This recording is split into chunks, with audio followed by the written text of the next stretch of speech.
विधान परिषद निवडणुकांच्या निकालाबाबत जितेंद्र आव्हाडांनी मौन सोडलेलं आहे। महाराष्ट्रातील जमिनीवरची परिस्थिती वेगळी होती, मात्र निकाल वेगळे लागले असं आव्हाडांनी म्हटलंय। आम्ही काहीही बोलत नाही, ईव्हीएम वर लोकांनी बोलावं। विरोधी पक्षाला नगण्य जागा मिळाल्या आणि ते इतिहासात कधीच झालेलं नाही असंही त्यांनी म्हटलंय। महायुतीतील प्रत्येक उमेदवाराला 60 ते 70 कोटी रुपये देण्यात आले असा दावा आव्हाडांनी केला आहे।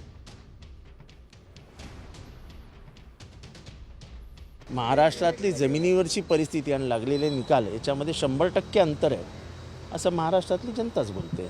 असा लोकसंशय लोकांचा संशय आहे ना।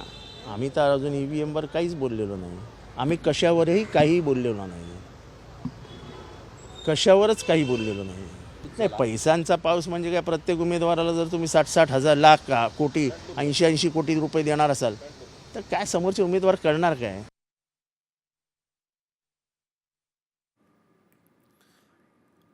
आणि आता पाहूया